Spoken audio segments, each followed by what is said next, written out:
Under the pale early winter sun, the town of Fairlake lay shrouded in a deceptive calm. Cobblestone streets, aged and familiar, still wound their way to the small wooden house at the end of the slope, the place Ashlyn Reed once called home before she left in uniform, carrying with her the dream of fighting for something greater. Now she returned, no insignia on her chest, no sharp commands echoing around her, just a quiet woman pulling a chipped suitcase behind her, filled not with things, but with fragmented memories. Ashlyn stood still for a long time before the faded wooden gate. This was once a place filled with her father's booming laughter, dinners by the fire with her mother, and the wide-eyed girl who believed noble ideals could ease any sorrow. But war was nothing like she imagined. It left scars on her skin that could be stitched. Yes, but deeper still were the shadows carved into her mind. She opened the door. The musty air struck immediately, rising from the old carpet, the dust-covered books, and from time itself, forgotten in this house. In the living room, a weathered photo frame still stood, capturing a family just before she left. They were smiling. So was she. But the woman in the photo and the one now standing here were not the same person. Ashlyn dropped the suitcase on the floor and sat down by the low tea table. She didn't cry, didn't tremble, didn't complain. Only her eyes were hollow, as if every emotion had been rinsed away by the desert wind on the other side of the world, a place where bombs replaced clocks, and every blink might be the last. Fairlake hadn't changed much.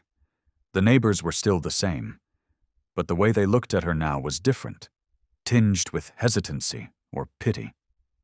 People never quite know what to say to a veteran.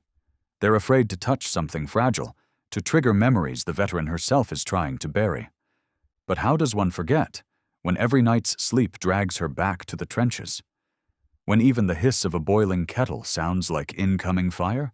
On her first day back, Ashlyn didn't leave the house. She opened her old military bag and pulled out a dented tin box. Inside were grenade fragments, a handkerchief stained red with desert soil, and a name tag. Rex, K9 Unit. She placed it on the table and stared at it, as if waiting for it to speak. But it didn't. It was just a cold piece of metal, a silent witness to a warrior's existence, and a memory she still couldn't touch. That night, sleep refused her. Nightmares crashed down like waves. She saw herself running under fire, sand kicking up in storms, the howl of war dogs. One night she shot up in bed, gasping, reaching for a weapon that no longer existed. Sweat soaked the sheets. The walls seemed to close in around her, stealing her breath. On the third day, she ventured out. The old coffee shop was still there, though the barista didn't recognize her. A few older folks nodded politely but quietly, almost fearfully. She ordered her coffee black, no sugar, no milk, just like in the base camps. The bitterness brought back memories. Soldiers sitting shoulder to shoulder, sipping tiny cups under a vast desert sky. She remembered Rex, his sharp eyes, his always alert ears, his lightning-fast reflexes. She remembered the first time he lunged, taking down a suicide bomber and saving the entire unit. And she remembered the last time. But not yet. She couldn't go back there yet. If she slipped too far into the past, she might never find her way back. That afternoon, she walked the perimeter of Fairlake Lake. Young couples strolled with their dogs, waves lapping gently at the rocky shore. A golden retriever dashed past, making her chest tighten, not because of the breed, but because of the innocence in its eyes. A kind of innocence Rex had lost long ago. When night fell, Ashlyn returned to the wooden house. She locked the door, drew the curtains, and lit the small lamp by her bedside. On the nightstand, she placed the tag again. Rex, K9 Unit. It remained there, silent and waiting, as if knowing a new chapter was waiting to begin. But before facing fate, she had to face herself. And the wounds, though no longer bleeding, still ached in the night. That night, Fairlake felt colder than usual. The bedside lamp cast a trembling beam across the ceiling. Ashlyn lay on her side, eyes wide open, staring into the mute dark. For 3 nights, she hadn't truly slept, but this time, her body was too weary, her mind too worn to resist. With her breath growing heavy, the images returned. There was wind, but not Fairlake wind. It was desert wind, dry, harsh, laced with dust and gunpowder, footprints still fresh in the earth. She was back in a barren land where one wrong step meant death. Ahead, a minefield. Beside her, Rex, his ash-gray coat rippling with each movement. He moved a few paces ahead, nose to the ground, ears rigid. Suddenly Rex stopped, his tail stiff. Ashlyn knew instantly. There were mines. "Fall back," she whispered into the radio. But before the words had even left her lips, gunfire tore through the western flank. The ground exploded beside her. The blast flung her backward, ears ringing, vision darkening. Her head slammed against the stone, and a metallic tang filled her mouth. Blood! Everything spun. The gunfire hadn't stopped. Someone was shouting. But amid the chaos, she heard it, familiar footsteps pounding toward her. Rex. He didn't need orders. He wasn't afraid. There was only one mission. Find her. Ashlyn saw a figure approaching, rifle raised, pointed straight at her. She couldn't move. Blood dripped from her forehead into her eyes. Her hands couldn't even lift the weapon. And then, Rex leapt. Like a bolt of instinct and loyalty, he launched himself at the enemy, sinking his jaws into the man's arm and dragging him to the ground. In that split second, Ashlyn rolled over, grabbed the fallen rifle, and pulled the trigger. One shot. Then silence. As the smoke cleared, Rex lay beside her, panting heavily, blood oozing from his left shoulder. Ashlyn crawled to him, gathering him in her arms. No, don't do this. You're going to be okay, you hear me? Stay with me. Rex didn't whimper. He simply pressed his head against her chest. Those eyes, though rimmed in blood, still burned with the same fire as the day they first met. Ashlyn jolted awake, her heart thundered in her chest. The room had returned to its still shadowed silence. The only sound was the ticking of a dry wall clock. No gunfire, no mines, no Rex, only her. Alone. She sat on the edge of the bed for a long while. Cold sweat clung to the nape of her neck.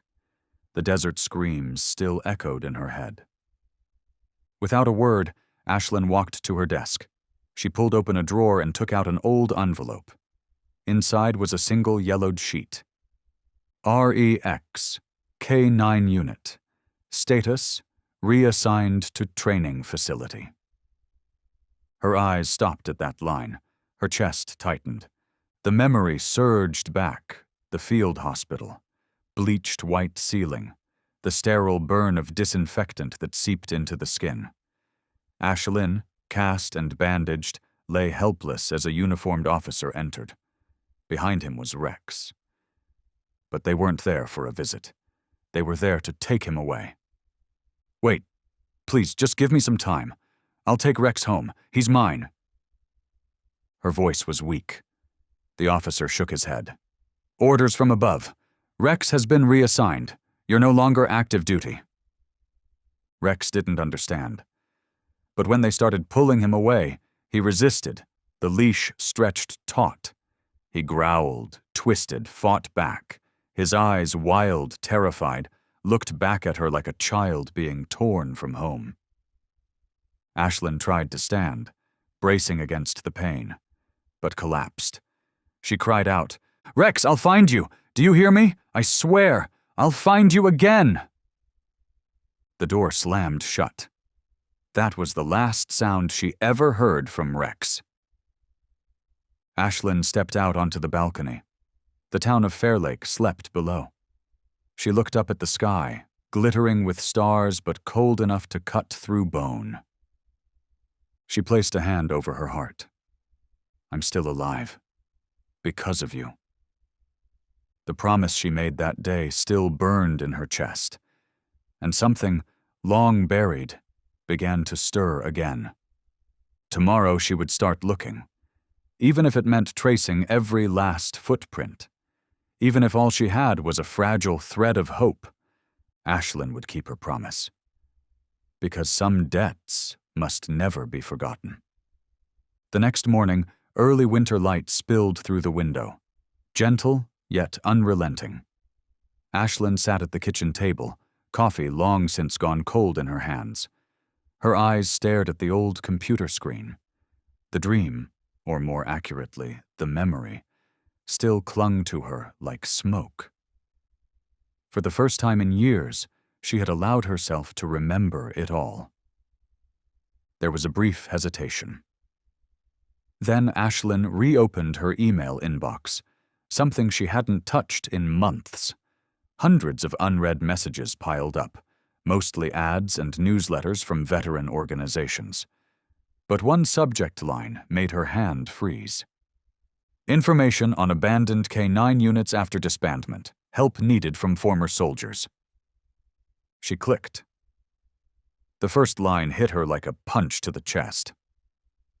Several former military K-9 training camps have been shut down due to lack of funding. The dogs, once loyal, brave, and vital to missions, are now left behind in deteriorating facilities, uncared for or worse, treated as broken tools. We're calling on veterans, especially those who served with K-9 units, to help. Ashlyn's heart began to pound. She scrolled down. The post included a list of abandoned facilities, along with drone footage and photos submitted by volunteers. Among dozens of names, her eyes locked onto one line. Redwood Military K-9 Training Camp, Fairvale Region. Multiple abandoned dogs reported, one with tag REX-4791. She couldn't believe what she was reading. She zoomed in on the attached photo. It showed a rusted metal kennel, vines choking the entrance, and in the center, just beyond the wire fencing, was the faint silhouette of a large dog, sitting upright, head bowed. The image was blurry, but her instinct was sharp and certain. That posture, unmistakable. She immediately opened the map. Redwood Camp, less than a 3-hour drive from Fairlake, a forgotten place deep in the pine woods. Once a backline training site for combat K-9s, it had been handed over to a civilian group, and then abandoned completely over a year ago. Ashlyn leaned back in her chair, releasing a breath she didn't know she was holding. Not from exhaustion, but from the quiet shattering of something inside her. The silence she'd carried all these years had finally cracked. "Rex, are you really still alive?" She didn't let herself hope, but the question echoed, relentless. For years she had tried to forget, tried to let go. But now, with that name staring back at her from the screen, like a whisper from the past, every wall she'd built came crashing down. Ashlyn rose, walked to the closet, and pulled out her old military backpack. Inside were things she'd never unpacked. A flashlight, a multi-tool, a leash engraved with the name Rex, and a sand-colored towel, frayed at the edges, the one Rex used to chew on during their overnight missions in the field. She clutched the towel, pressed it to her face, and closed her eyes. If that was truly Rex, if he was still alive, what had he endured all these years? Abandonment? Isolation in the forest? Was he treated like discarded equipment? She couldn't bear the thought. She only knew one thing. She was going. Even if the odds were 1 in 100, she was going. The printer sputtered to life, printing a satellite map of Redwood Camp. Ashlyn marked possible access points. It wouldn't be easy. The area was remote, no paved roads. She'd have to hike through thick forest. But nothing could be harder than the battlefield. No terrain could stop her if, at the end, waited her old friend.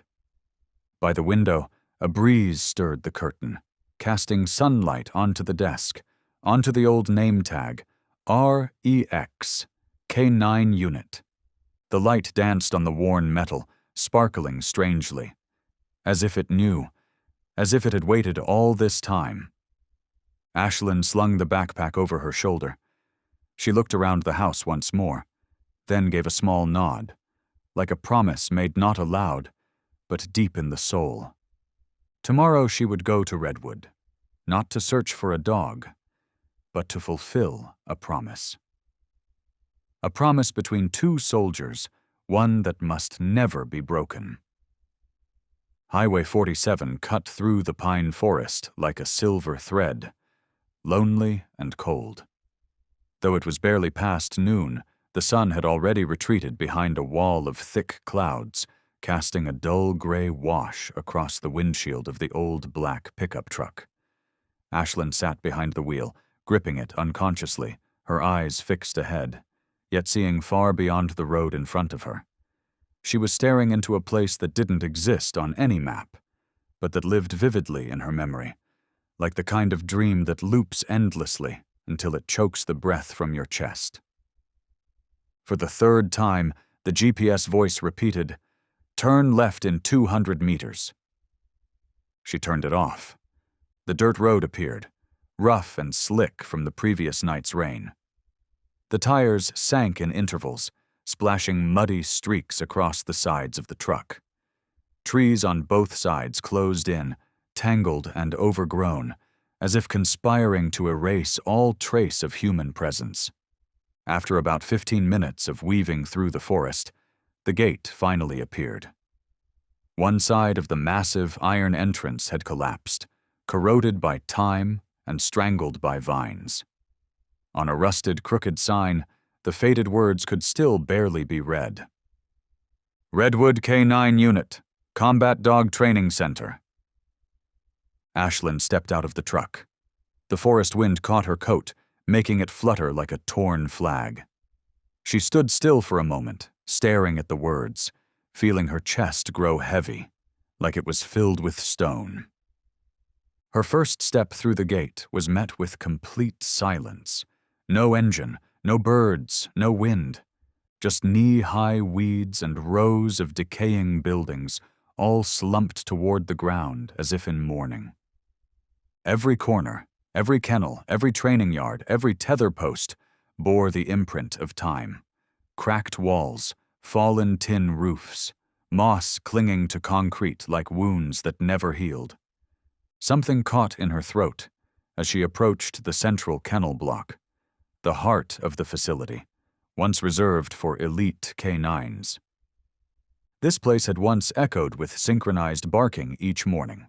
It had seen combat training drills, scent tracking tests, explosive detection exercises. Each dog trained here was once a warrior, named, praised, and nearly killed in the act of protecting human lives. Now all that life was gone.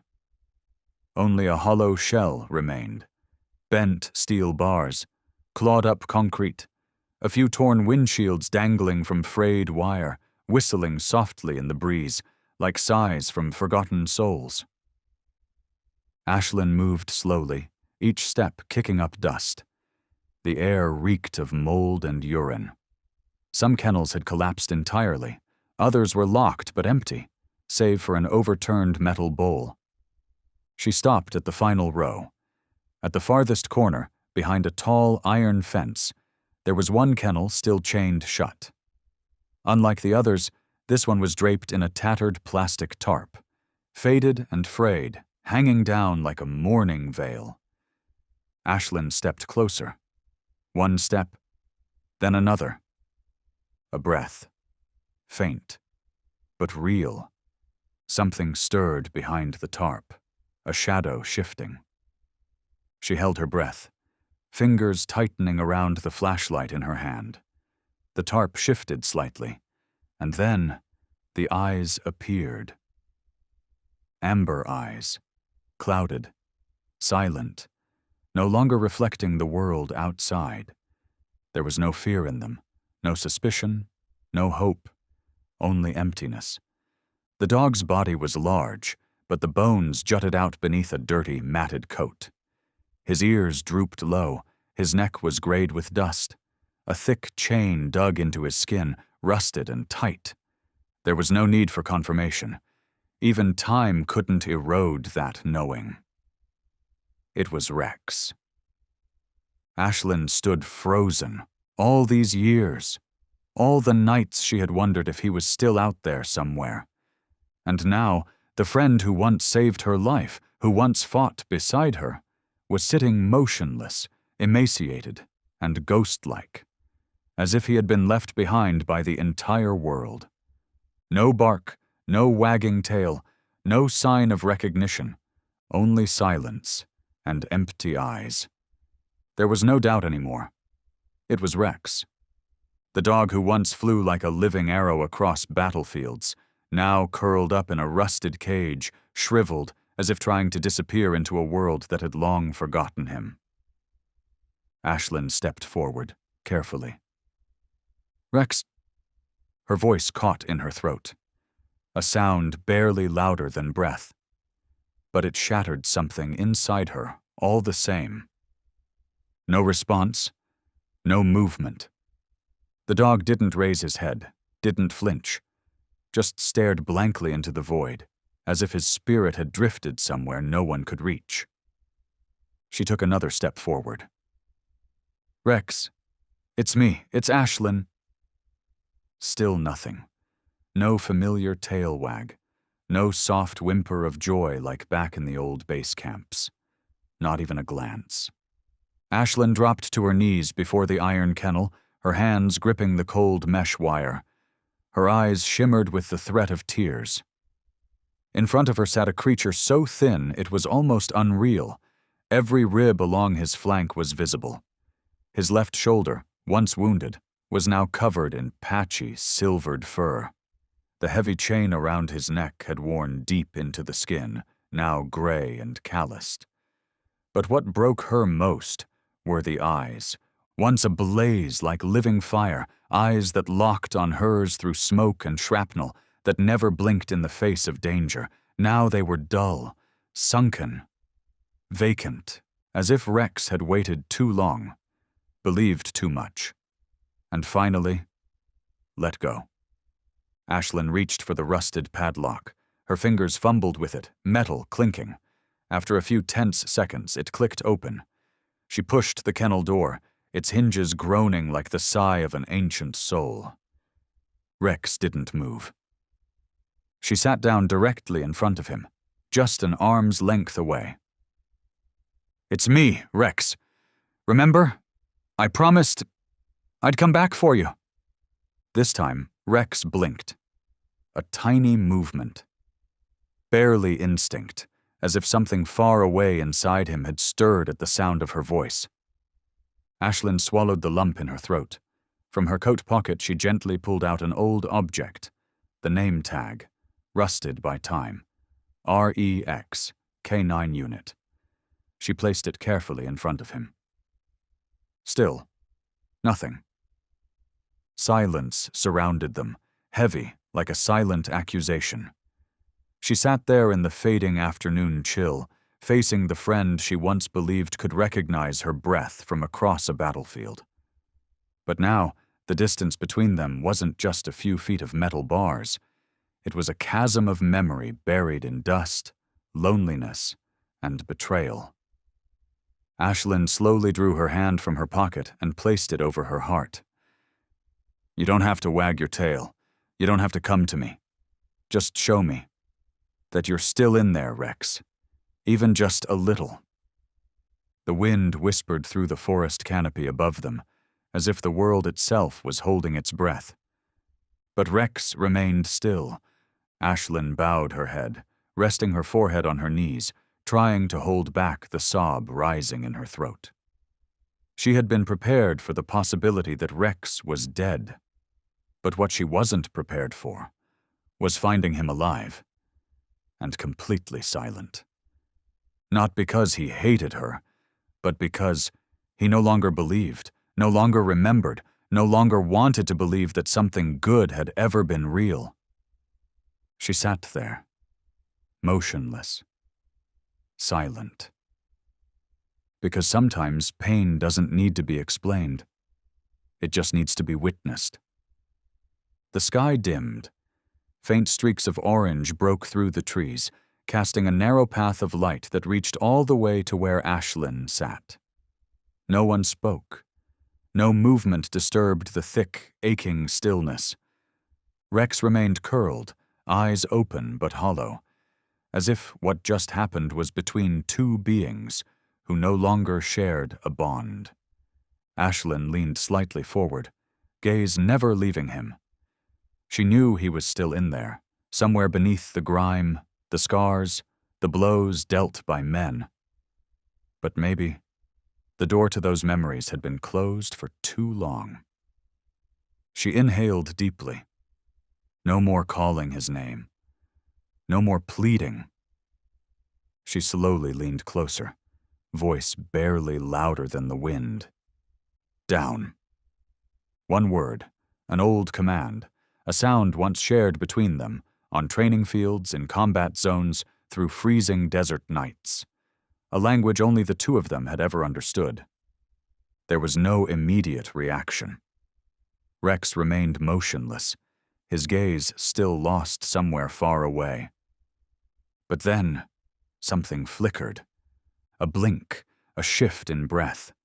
His ears twitched, just slightly, not alert, but no longer limp. Ashlyn held her breath. Rex slowly turned his head. And this time, it wasn't the empty stare from before.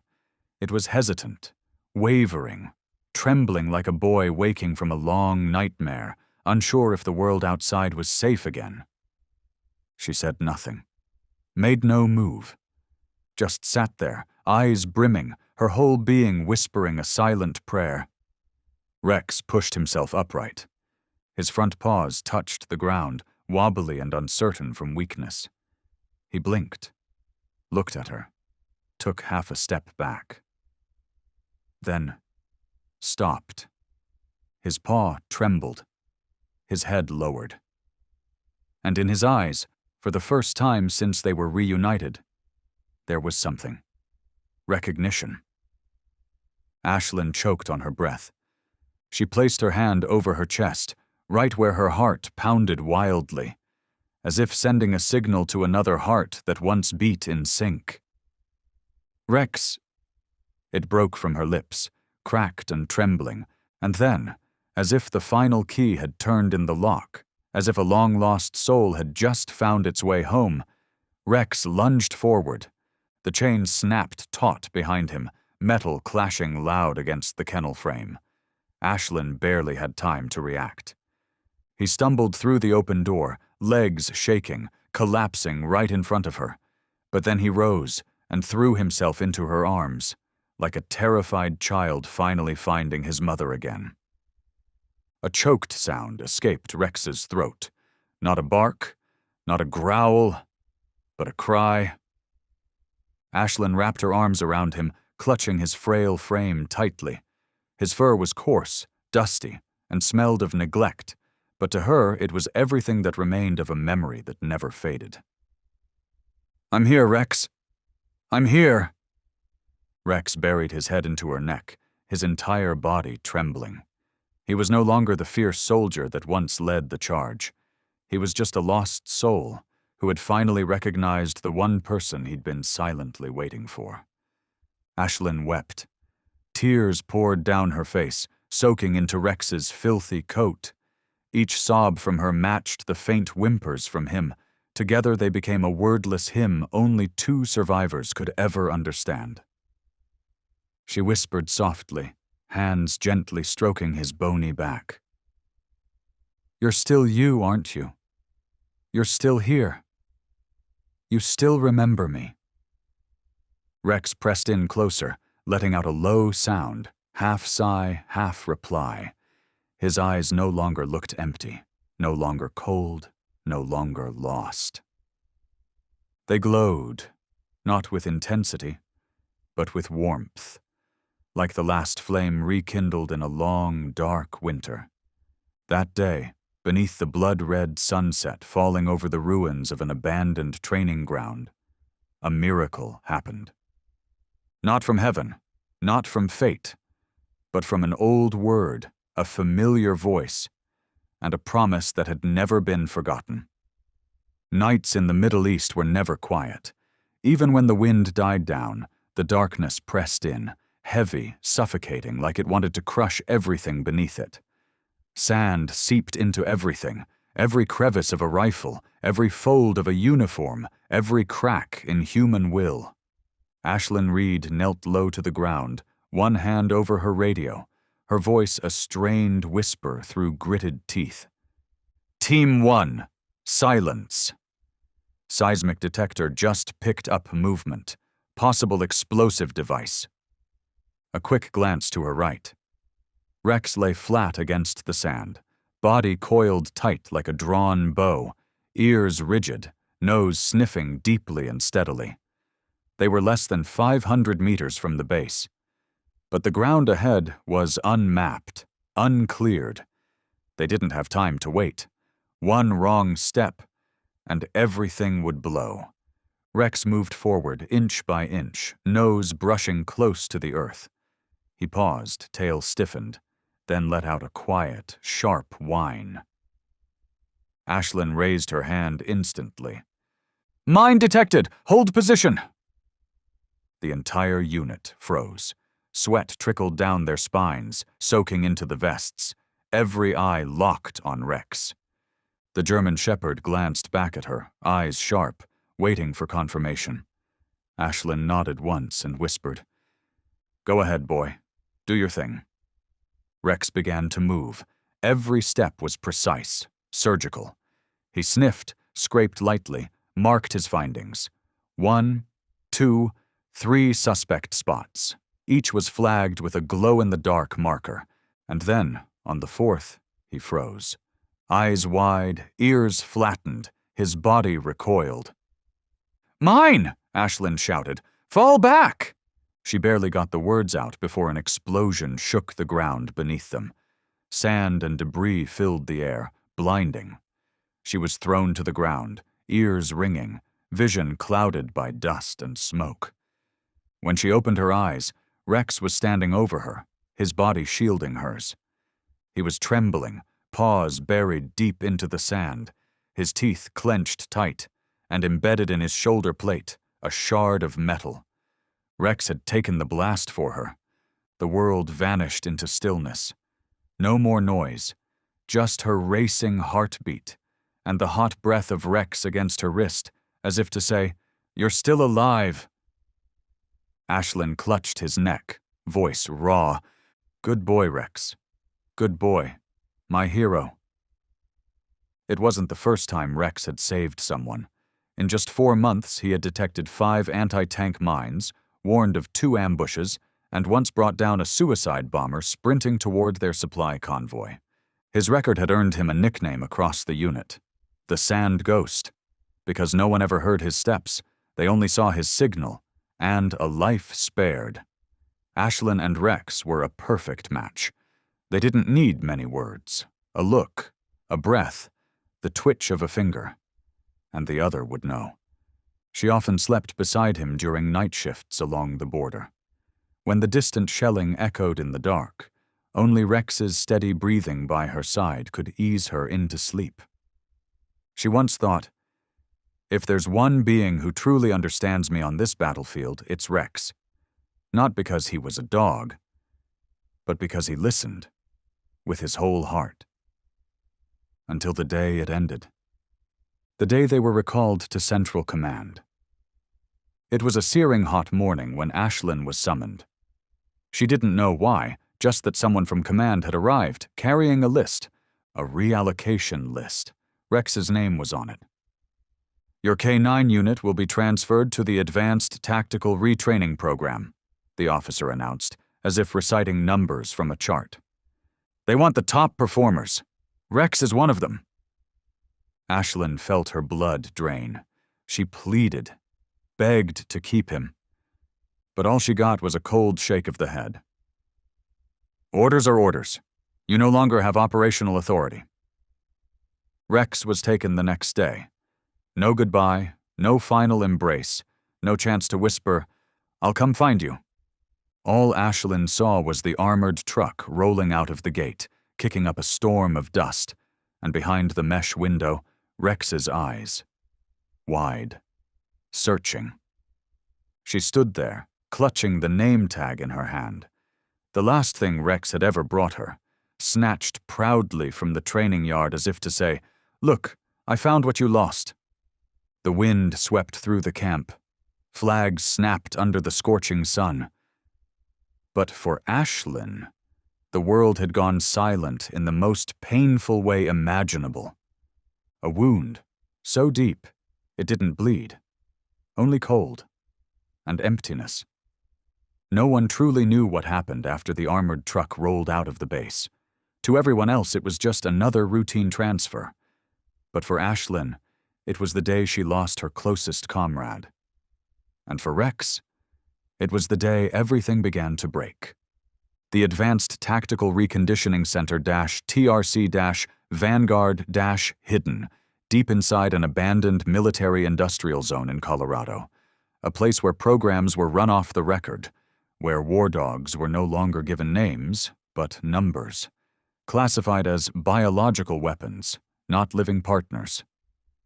The man in charge was Marcus Vance, a former Special Ops officer dishonorably discharged after multiple allegations of cruelty toward both soldiers and canines.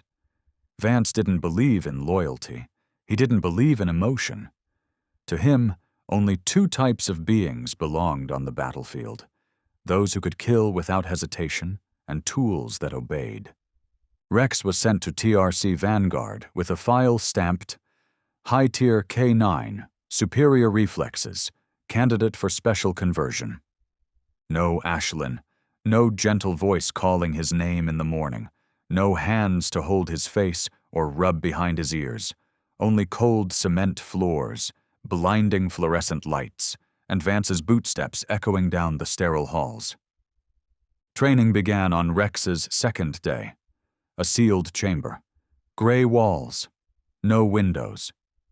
He was strapped to a control rig, an electric collar secured around his neck. Every time he disobeyed, even if he stepped the wrong way, a shock was triggered, searing down his spine. Vance stood behind a one-way mirror, holding the remote, a cold smirk on his lips. Let's see who you're still loyal to now. No name, no praise, no gentle eyes. Only sirens, flashing red lights and jolts of pain whenever Rex hesitated. Day after day, time became meaningless. Rex didn't know why he was there, didn't understand where Ashlyn had gone, didn't know why doing what he thought was right meant punishment. All the combat reflexes he had learned, shattered, then rebuilt, not with trust, but with fear. Every time Vance's boots approached, Rex would retreat into the corner of his kennel, letting out a faint whine. But he never barked, never bit, not because he was afraid, but because somewhere, deep inside, he still clung to one fragile belief. This is just training. She'll come for me. She promised. But Ashlyn didn't come. No one did. Only Vance. Cruel, patient, systematic. Crushing every piece of Rex's soul through repetition, Rex began to change. He no longer responded to his name. The light in his eyes dimmed. The sounds that once made him wag his tail now signaled pain. Once, another dog collapsed during training. Rex quietly approached, gently licked the blood from the pup's face. Vance entered the room, said nothing, pressed the shock remote directly to Rex's neck, 3 times, until Rex convulsed on the floor, eyes rolled back, foam at his mouth. No empathy, no weakness. Vance's voice was cold steel. "You're a weapon, not a pet." After that day, Rex never approached another dog again. He ate in silence, trained in silence, existed in silence. They could condition his body, override his instincts, strip away his name. But there was one thing Vance could never reach, and perhaps never understand. Memory. About a woman with brown hair tied back, a gentle smile, and eyes warm as campfire light in the desert. The one who used to sit beside Rex every night, brushing his coat and whispering words no one else could understand. But him.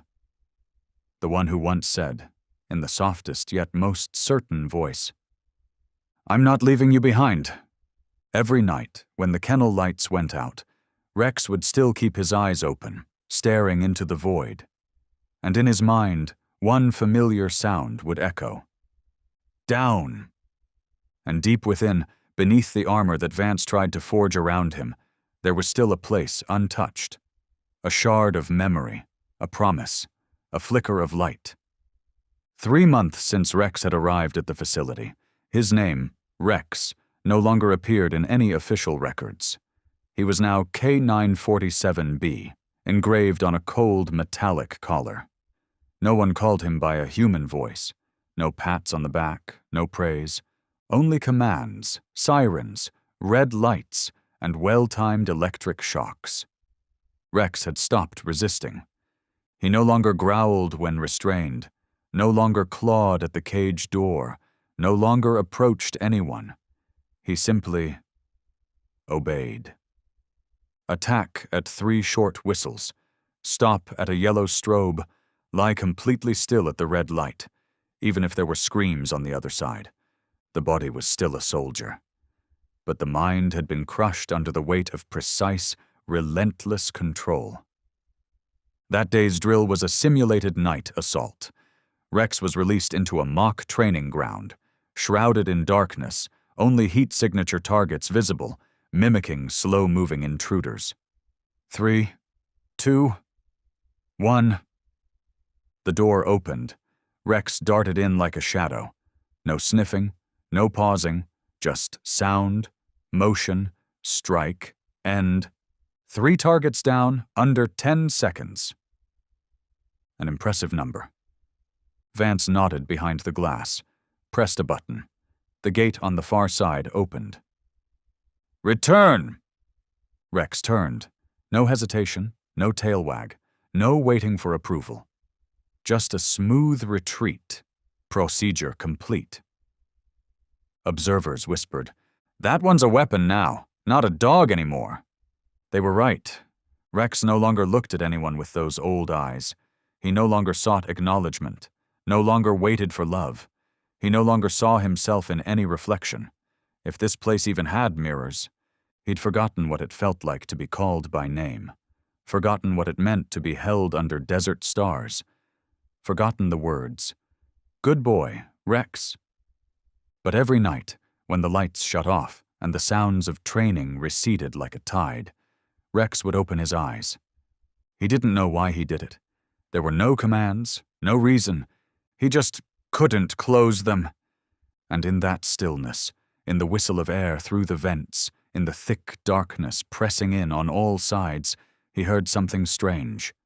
In his head, a voice, software so soft it felt like breath.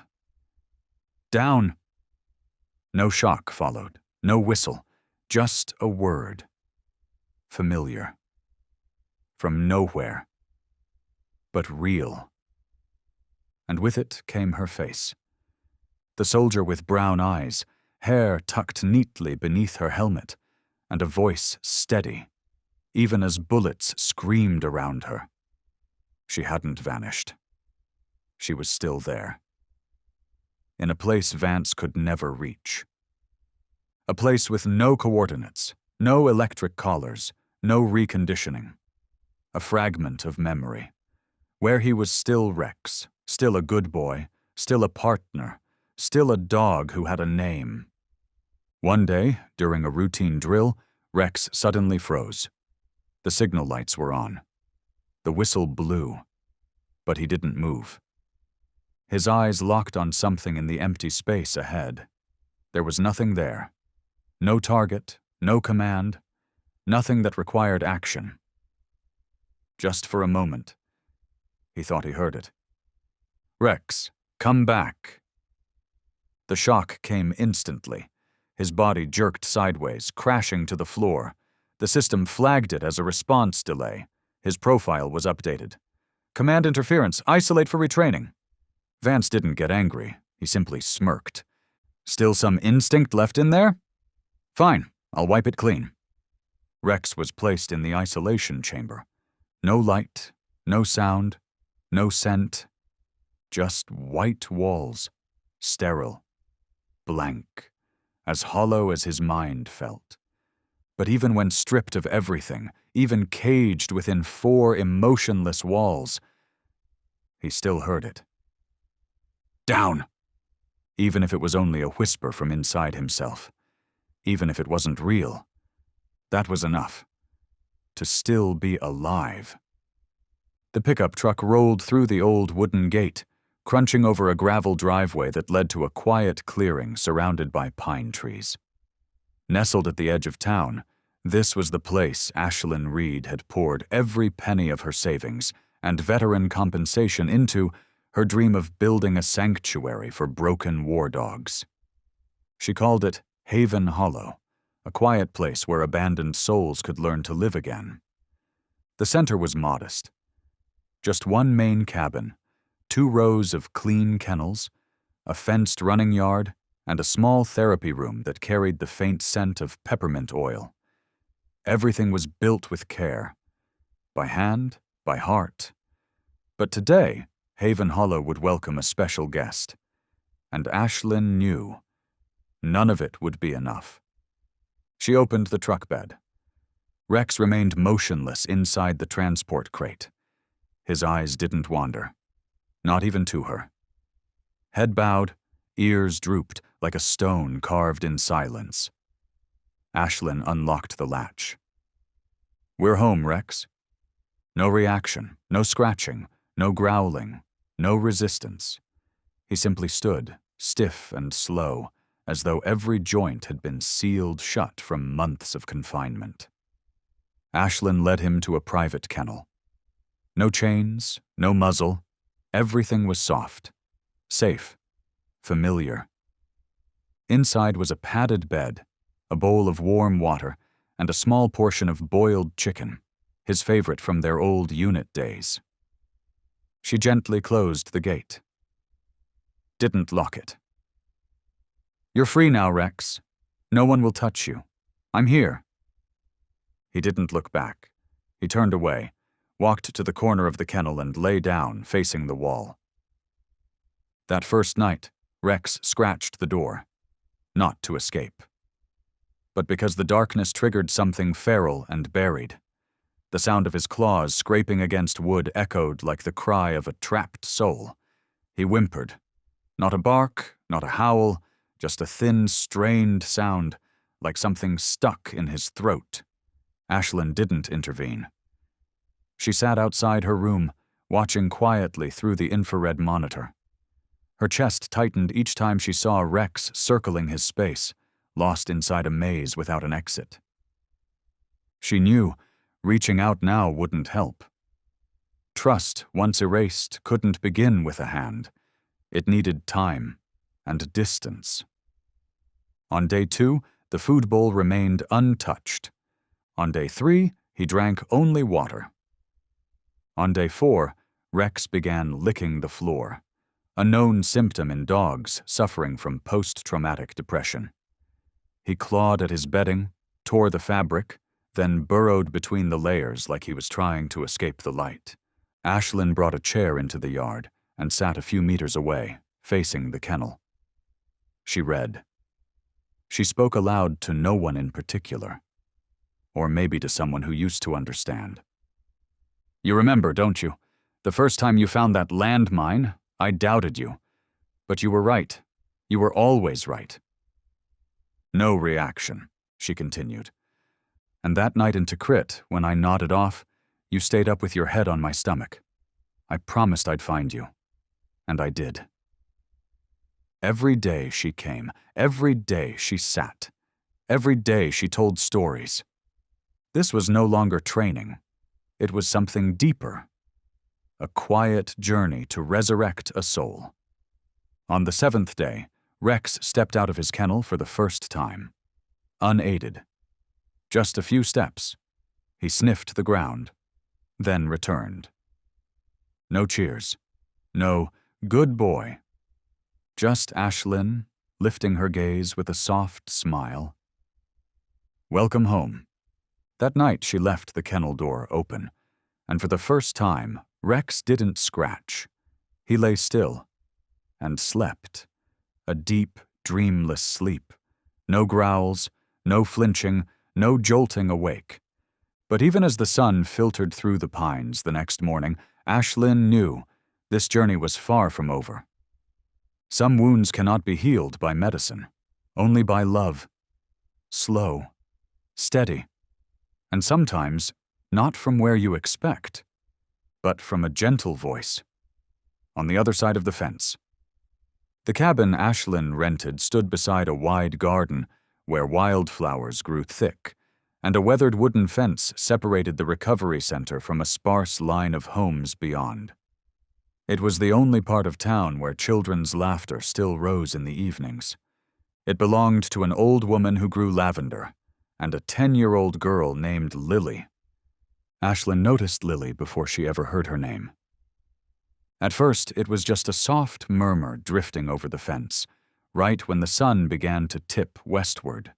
Snippets of a fairy tale, spoken as if to no one, or maybe to someone unseen. And the little mermaid didn't have a voice, but she still wanted to save the prince, even though no one ever heard her. Ashlyn, gathering tools outside the kennels, looked up. No one there. Just the glimpse of a small head behind the fence, half hidden among lavender stalks. The girl didn't run. She simply sat, arms wrapped around her knees, eyes staring into nothing. A few days later, the voice returned. This time longer, clearer. Still Lily. Still stories about misunderstood dragons, foxes who refused to say goodbye, a unicorn with a broken horn who gave its last wish to someone else. Ashlyn sat quietly on the porch steps, listening without interrupting. Rex, as always, lay curled in his kennel, still unmoving. But Ashlyn noticed.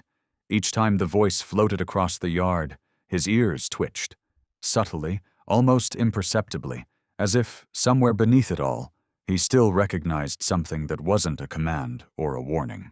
One evening, while Ashlyn was refilling water bowls, she heard a soft rustle near the fence.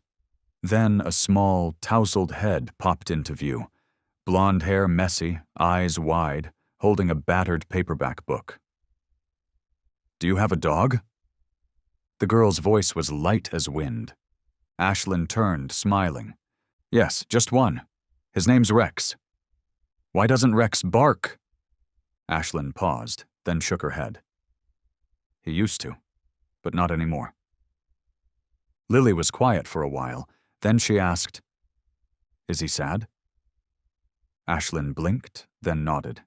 "Yes, very sad." Lily sat down by the fence, peering through the slats where she could just make out Rex's form, still as stone at the far end of the yard, facing away. "I know how that feels," she whispered. "My mom died when I was 5. I didn't want to talk to anyone after that. But I like telling stories. When I tell them, the sad things feel lighter." Ashlyn didn't respond, but something in her chest shifted. From that day on, Lily came every afternoon. She sat cross-legged by the fence, the book on her lap. She never called for Ashlyn, never asked for anything. She simply told stories. No one asked her to. No one taught her how. She just told them, in a soft voice, sometimes stumbling, sometimes breaking with emotion. There was a lion who couldn't roar. He was afraid of even the wind. Everyone laughed at him, until one day he roared to protect a baby rabbit. No one else heard it, but the rabbit did. Ashlyn let it happen. She didn't interfere. And in the far corner, Rex remained still. Unreachable, it seemed. But something began to shift. His ears no longer drooped entirely. When Lily reached a story's climax, he would tilt his head, ever so slightly. And one evening, when Lily paused mid-sentence, coughing softly, Ashlyn saw it.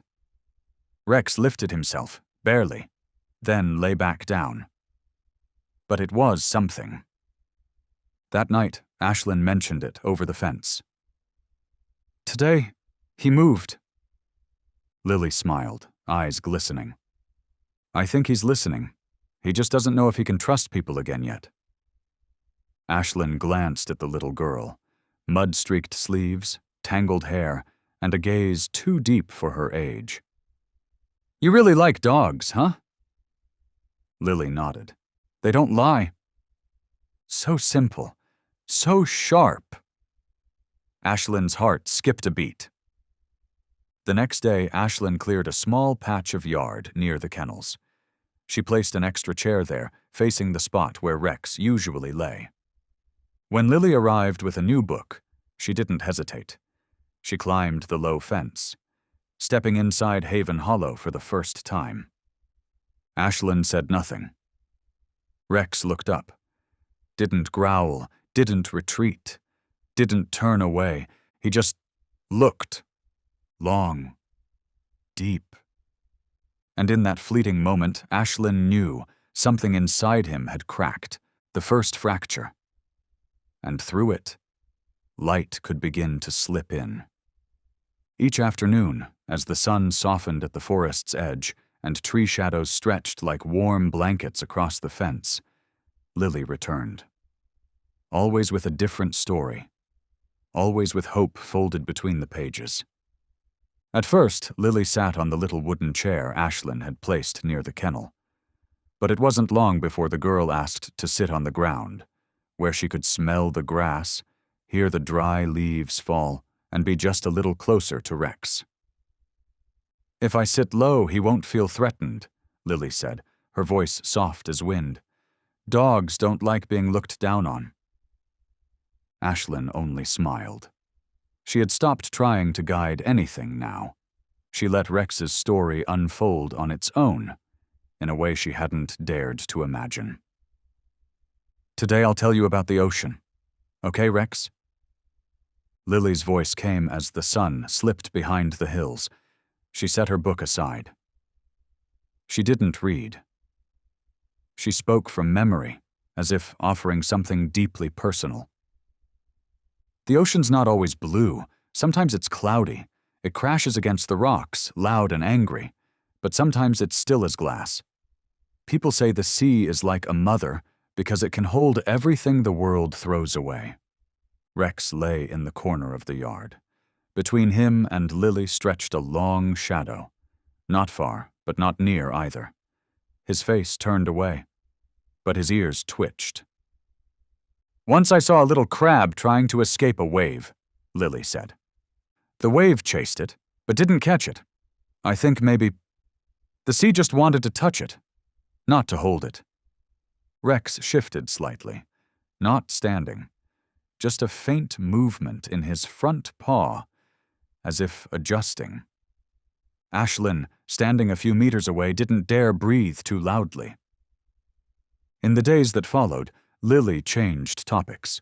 Some days, she told stories about forests, about deer that hid in silence, about owls that only spoke when night was deep. "The forest isn't like the sea," she said once. "The forest keeps secrets by staying quiet. But if you listen long enough, you'll learn every creature in it has a reason for not making a sound." That day, Rex didn't lie down.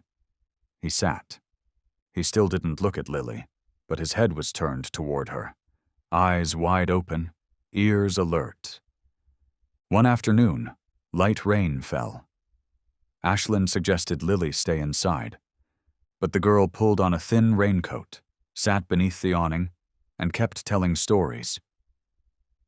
One time I wished I were a bird, not so I could fly away, but so no one could see my tears as I passed by. Rex took a step forward. No one coaxed him, no one called his name. He just stood there, silent, stopped less than 2 meters from Lily. She saw him, didn't gasp, didn't cheer. She simply sat still, nodded gently. "Hello, Rex." The most special day came one spring afternoon, when the wind carried the scent of lavender through the yard. Lily told a story Ashlyn had never heard before. There was a wounded wolf who wandered the forest. No one dared approach it. It growled, it lashed out. But then, a little girl brought it a red scarf, not out of pity, but because she too was hurt, just in a place no one could see. Rex stood only a few steps from Lily now. Still. Silent. Not snarling. Not retreating. He took another step. Then another, and stopped right in front of her. Lily didn't move. She lowered her book, rested her hand on her knee. And then, like a miracle, Rex lowered his head, rested it on her leg, not to hide, not from exhaustion, but as if to say, "I'm here. I heard you. I understand." Lily placed her hand gently on his head. Rex didn't flinch, didn't pull away. He simply closed his eyes. And for the first time, Ashlyn saw Rex exhale, a long, quiet breath, like wind passing through pine, as if he had carried something heavy for years, and was finally able to set it down.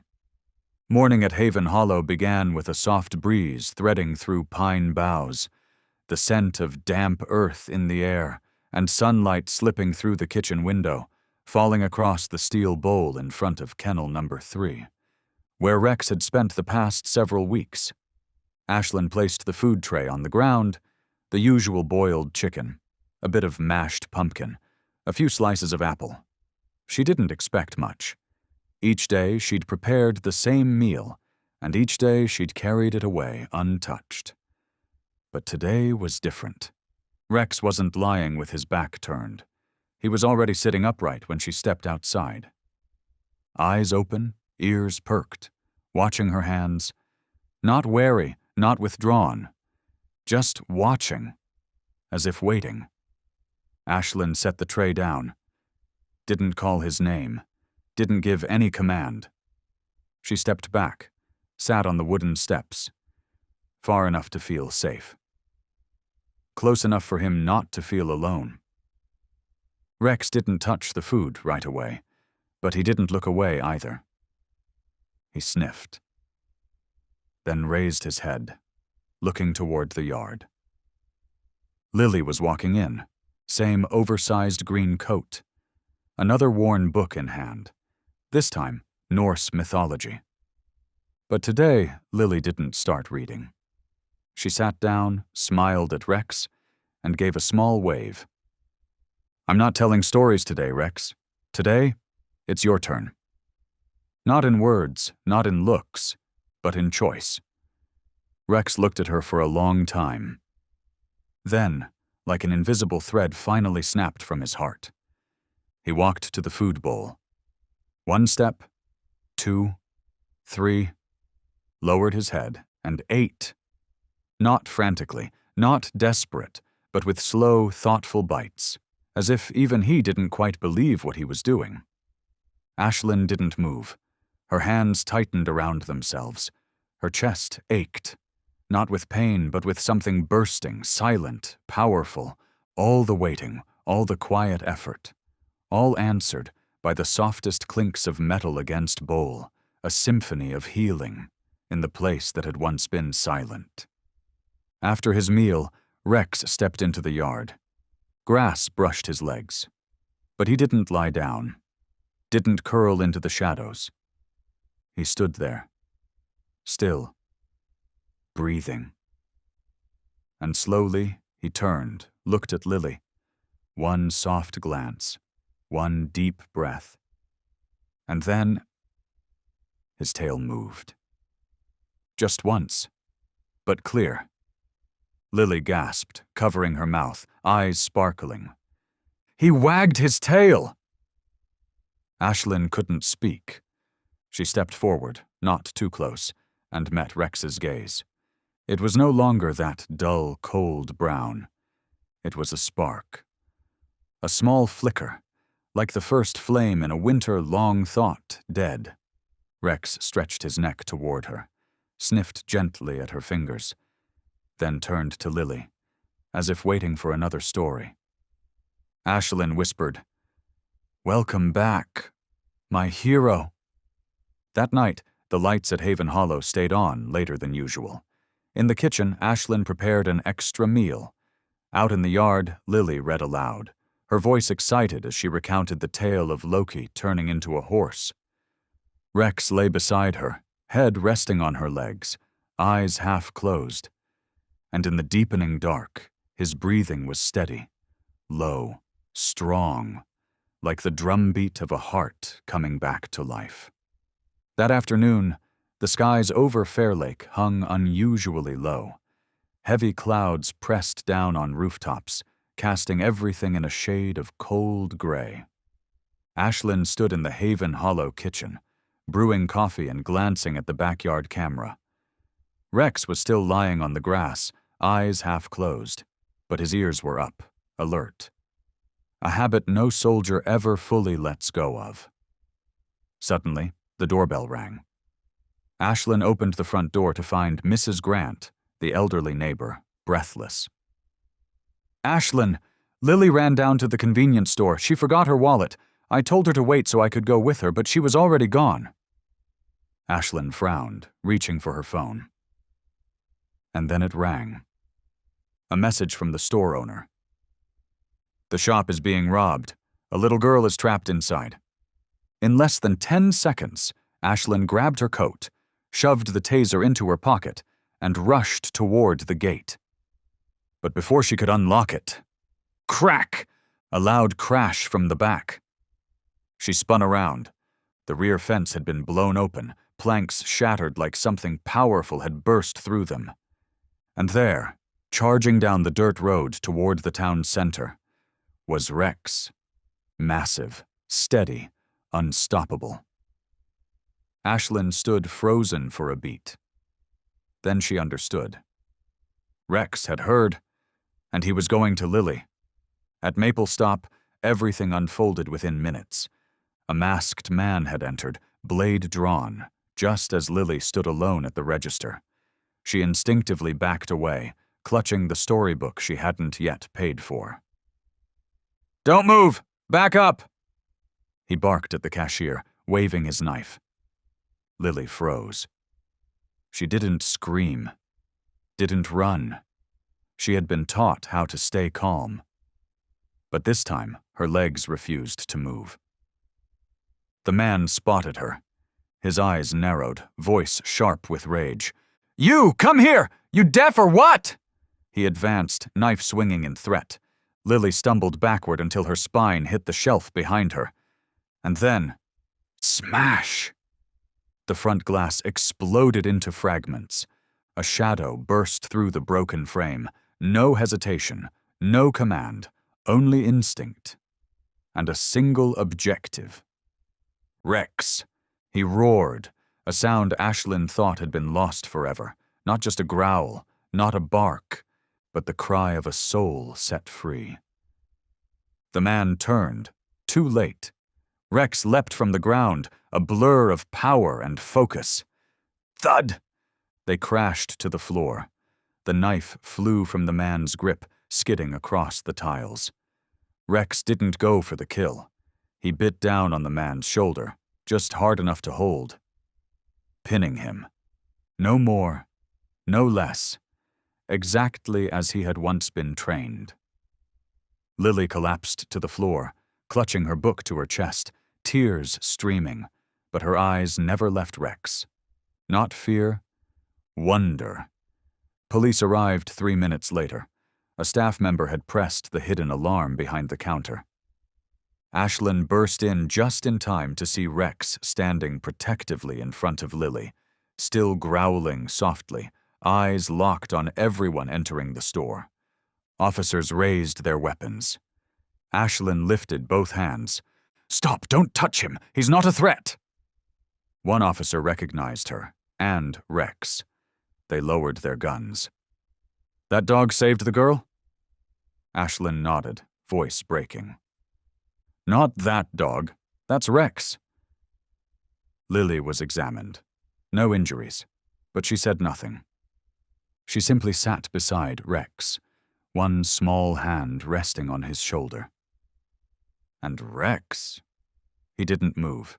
He stayed right there, eyes slowly closing, as if he understood. It was over. For the first time, surrounded by flashing red and blue lights and a crowd of strangers, Rex didn't retreat into silence. He lifted his head and looked straight at Ashlyn. That gaze held no fear, no pain, no doubt, only pride, like a soldier who had just completed his final mission. No medals needed, no applause, just to be trusted again. The news spread faster than anyone could have predicted. Just hours after the incident at Maple Stop, a grainy video surfaced online, security footage mixed with a shaky clip from a bystander's phone. Though the footage was blurry and chaotic, one thing was clear. A little girl being threatened, a man waving a knife, and a dog charging in like a living arrow, knocking the attacker to the ground. How a dog saved a 10-year-old girl. That was the first headline to appear on Fair Lake News, but soon it was everywhere. Reddit, Twitter, YouTube, even NBC's morning broadcast. There was one moment in the video that brought thousands to tears. After Rex subdued the attacker, he didn't run. He didn't cower. He simply walked over and gently laid his head on the little girl's leg, as if to say, "You're safe now." No one had trained him to do that. No one commanded him to risk his life. He simply chose to. Later that day, the Fair Lake police chief, an ex-firefighter in his 50s, stood before the press. "If that dog hadn't intervened, we can't say Lily would be safe today. He acted fast, with precision, with training and restraint. We suspect he's former military K-9. Behind him, Ashlyn stood silently. She didn't speak. Not yet. Because she knew. This was only the beginning. The next day, a journalist showed up at Haven Hollow, the first of many. "Ms. Reed, we're with the Daily Light. We've received reports that this dog, Rex, served in the military. Is that true?" Ashlyn looked at Rex, who lay quietly on the porch, eyes half closed but ears tuned to every sound. "I won't say a word, if all you're chasing is another viral headline." The reporter hesitated. "But if this is about justice, for dogs abandoned after war, then I'm ready to talk." The town of Fair Lake began to dig. Locals resurfaced old posts, forgotten forum threads about shuttered K-9 facilities. A few veterans recognized the name Rex-4791 on his tag. One anonymous officer wrote in a blog, "Rex was a legend in Delta 4, better at detecting bombs than machines. After the unit disbanded, no one knew where he went." Someone else commented beneath, "I remember the day Rex arrived at Vanguard. He kept looking back, like he was still searching for someone. Maybe it was her." Ashlyn read each line. Quietly. No anger, no triumph. Just a strange feeling, as if the lost pieces of Rex's memory were being returned, one, by the world itself. In every cafe, barber shop, and grocery store across town, people talked about Rex. "That ain't instinct, that's loyalty. Did you see his eyes? He didn't kill the guy, he protected. He didn't let go. That's not just a dog, that's a soldier." Within a week, Rex had become Fair Lake's unofficial hero. Photos of him sitting beside Lily were plastered on bus stops. In thick marker, someone had written, "We won't forget you." Ashlyn knew it was time. She couldn't let someone else rewrite this story. Couldn't let Rex be labeled a hero dog, only to be forgotten once the media frenzy died down. One afternoon, she called the local TV station. Not to tell a fairy tale, but to speak a truth no one had dared say aloud. Rex is a veteran, and he was betrayed. 3 days after the robbery, the gates of Haven Hollow were no longer quiet. Journalists came. TV producers, animal welfare groups, even a group of student reporters. They came for the story of the dog who saved a girl. But they stayed for something deeper, the questions that rose like the hidden mass beneath an iceberg. Was Rex a military dog? Why was he left in an abandoned training facility? Why was a warrior found chained, starved, forgotten? Ashlyn heard them all. But she didn't answer. Not yet. Not because she was afraid, but because she was waiting for the right moment. That night, she sat at her desk and opened a small wooden box, one she hadn't touched in years. Inside were the remnants of a past she'd once tried to bury, a copy of the Delta IV unit file, a handwritten letter from the team captain, a photo of Rex with a small medal around his neck, and the transfer document sending Rex to a special reconditioning center, signed by Marcus Vance.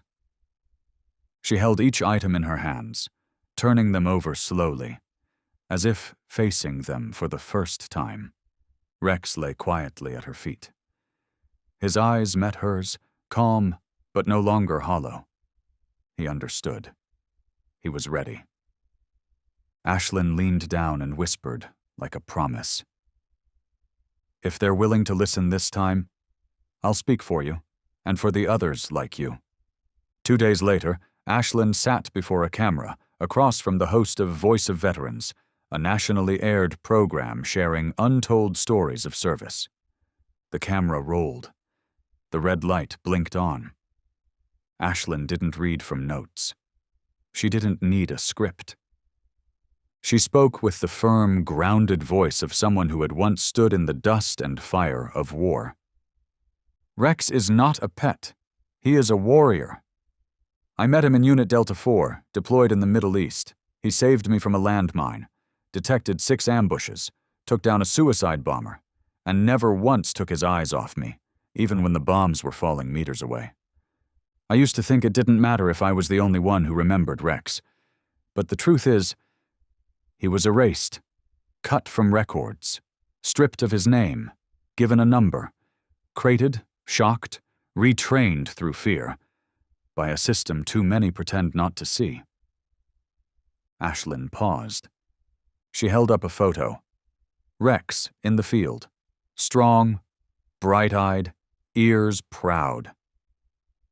"This is Rex, a warrior, a soldier, a life that was loyal."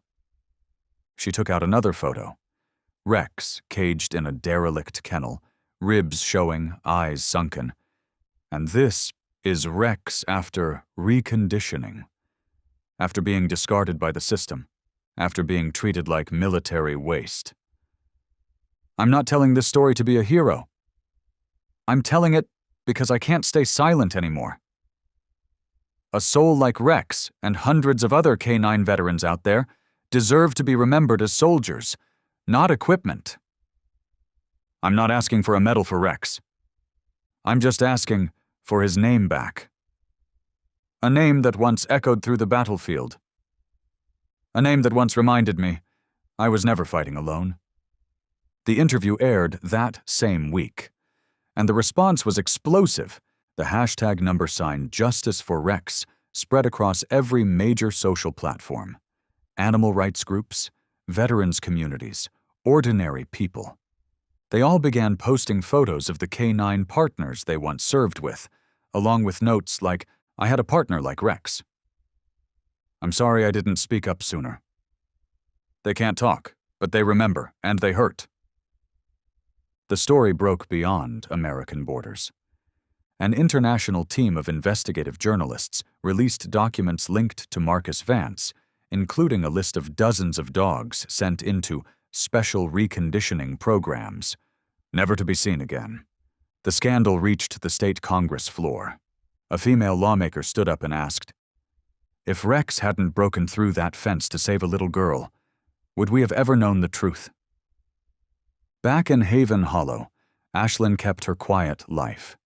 She declined all offers to commercialize the story. No sponsorships, no branded deals. She only added one thing: a wooden sign posted at the entrance to the sanctuary. It read, simply, "We don't train weapons, we heal souls." Beneath the words was a carved image of a dog. Head gently bowed, eyes full of light, tail in mid-wag, not a mascot, not a logo, but a being, a memory, a living witness, a warrior once forgotten, and now remembered by the world. The complaint was printed on pristine white paper, folded in thirds, and sealed in an ivory envelope stamped with the red emblem of the Fair Lake Veterans Law Office. On the first line, written in firm, unwavering strokes, "Petition for investigation and criminal prosecution of Marcus Vance, former commander of the TRC Vanguard Training Center, for acts of military animal abuse, human rights violations, and falsification of military records." Signed, Ashlyn Reed, former U.S. Marine Corps Sergeant. Witness, Rex, former Combat K. 9, ID number 4791. Ashlyn's hands no longer trembled like they had in the beginning. She sat upright in the modest office of attorney Michael Hale, a silver-haired man who had once handled legal complaints in military abuse cases. In front of them sat a USB drive. It contained a 4-minute, 17-second video, extracted from confidential files anonymously sent to Ashlyn after her televised interview. The footage was grainy, but clear enough. A dog tied to a steel rig, its body convulsing with each electric shock from a collar. Behind the remote, Marcus Vance, his face fully visible under maintenance lights. No shouting, no rage, just cold, mechanical presses of a button. Ashlyn had only watched it twice, but this time she didn't look away. "This is evidence," she said, voice low and steady. "Not just for Rex, for the dozens of others like him, those who can't speak, but remember everything." Attorney Hale nodded grimly. "With what you've provided, Delta 4 unit records, the transfer sheet to Vanguard, the footage, and Rex's current injury report, we can launch a preliminary investigation. But I must warn you." He paused. "Vance has deep connections, in security, in the military, and politics. He won't stay quiet. There will be retaliation." Ashlyn gently squeezed the leash in her hand. Rex lay by her feet, his head resting across her boot like a living shield. "I've stayed quiet long enough," she said. "And Rex, he's stayed silent far too long." The day the complaint was filed, Ashlyn walked into the Fairhaven County Courthouse in her old dress uniform. Not to make a statement, but to remind everyone, and herself, that she had once worn that uniform with pride, and her partner still stood with her. She submitted. First, Rex's full service record from Delta 4 unit. Second, official transfer documents to TRC-Vanguard. Third, medical images of injuries to Rex's neck and shoulder taken by an independent veterinary surgeon. Fourth, surveillance footage from the Vanguard Center. Fifth, post-trauma behavior analysis from a military animal behaviorist. 6. Testimonies from 3 former Vanguard personnel. Names withheld for safety reasons. She left one part of the form blank. Spoken testimony.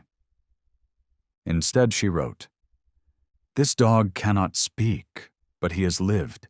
He has endured, and he has remembered it all. If his eyes are not enough as evidence, then we are not worthy of the loyalty he gave us. The case drew immediate attention. The military's Internal Affairs Unit launched an emergency investigation. Animal welfare organizations called for the immediate suspension of all K-9 retraining programs. The media headlined, "The first lawsuit in U.S. history against a military training facility for the torture of service dogs." Rex once again became a symbol, but this time, not for heroism, for truth. A truth that demanded to be heard, by any means necessary. Not long after the file was made public, Marcus Vance appeared before the cameras, not in his old military fatigues or tailored suits of the past, but with a meticulously polished look and a formidable legal team trailing behind him. His first statement struck directly at the public's heart. "I am a dog lover. I've dedicated my life to training four-legged warriors who protect soldiers in combat zones.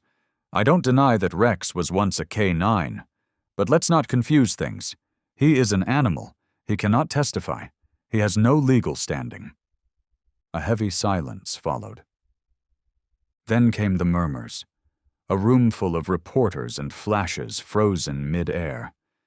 His attorney, Ellen Mortimer, a high-powered litigator who had once defended military contractors, stepped up, voice calm, sharp as glass. "If we begin treating animal behavior as admissible legal evidence, we are placing emotion above law. This system cannot run on sentimentality. This is not Hollywood. This is law." The next day, social media lit up with two polarized hashtags: Justice for Rex, a continued outcry for K9ES, and accountability. And it's just a dog, a counter-movement denying any moral equivalence between dogs and humans. Opinion pieces flooded in. Some urged, "Let the law decide, not the internet's emotions." Others mocked the case. If dogs can testify, what's next? Cats suing for abandonment? There are homeless veterans sleeping on sidewalks, and we're rallying behind a dog? Ashlyn read each line in silence. No responses. No online debates, no counters. Instead, she brought Rex to therapy. She met with veterans who had once served alongside K9S, and she began documenting their stories. One elderly soldier broke down when recalling his partner, Spike. "He held me when I lost half my leg. No one else did, just him, and he didn't have to." Meanwhile, Vance's legal team released a barrage of archival training footage: intense drills, loud commands, electric shocks, flashing lights, aimed to normalize the conditioning Rex endured. All within standard military protocols, Mortimer emphasized on national television. The military requires results, not emotions. Major media outlets joined the fray. Several conservative anchors raised questions. Is Ashlyn Reed politicizing an internal military matter? Is this a stunt to build her brand? Does Rex truly remember? Or is it just muscle memory? One nightly broadcast showed Ashlyn sitting beside Rex. Her eyes met the camera, quiet but unwavering. The caption read, "Warrior or tool, a battle beyond species." Even the once united town of Fair Lake began to split. Outside the courthouse, banners clashed. "Rex is a soldier, not a machine." We are the witnesses when the system falls silent. Across the street, animals are not people. Laws aren't written in tears. Ashlyn walked past them all. No arguing, no explaining. She just held Rex's leash gently in hand, and he walked beside her, silent, proud, gaze unwavering, because they had survived the battlefield, and they knew. Sometimes the enemy doesn't carry a gun. Sometimes they wear a smile and a tailored suit. The day of the trial arrived. And over Fairhaven, the skies hung heavy with clouds. Crowds gathered outside Courthouse District 3 from early morning. TV crews, journalists, animal rights activists, war veterans, and even those who had never cared about the military, stood side by side. Two banners waved at the entrance. One read, "Rex is a soldier," the other, "Law needs logic." Inside the courtroom, the air was thick with tension. Every breath felt heavy. Reporters filled the back rows, pens poised, recorders armed. Marcus Vance sat at the defendant's table, his face a mask of indifference, his gaze sharp, just like the day he once stood before hundreds of K-9s. Not to understand them, to command them. Ashlyn entered with her attorney, holding the leash tight. Rex walked beside her, not muzzled, not armored, just a dog with the gaze of a soul that had returned from the edge of the abyss. The heavy wooden doors closed behind them, and silence fell. No one asked for quiet, but everyone held their breath. Rex didn't bark, didn't growl. He simply stood, steady beside Ashlyn, eyes locked on Marcus Vance. And in a moment that stretched far too long, wordless, soundless, that gaze spoke everything. Marcus looked up and met those eyes. For a split second his lip twitched. No one else might have noticed, but Ashlyn did. Not fear, not panic, recognition. Rex remained still. His ears did not fold. His tail did not twitch. Only his eyes, sharp as survival itself, cut through Vance's polished exterior. Straight to the moments he had buried, the third shock, when Rex still tried to crawl toward an injured dog. That smirk he gave when Rex howled through his first starving night. That look wasn't a dog's. It was the gaze of someone betrayed, and still remembering. The trial began. Opening statements, rebuttals, exhibits were presented, but everything blurred, until the moment Marcus was asked to approach the living witness. "Mr. Vance, for behavior analysis, please step within 3 meters of the K-9 for recognition testing." Vance walked forward. Each step sounded like steel against stone. Rex stayed motionless. 1 meter, 2, then dash. Vance raised a hand, not even a touch, just a motion toward Ashlyn. "Growl!" The courtroom jolted. Rex lunged a half-step forward, yanking the leash. But he didn't attack. He didn't bite. He warned. Then, "Reap." The sound of tearing fabric echoed. Vance stumbled back.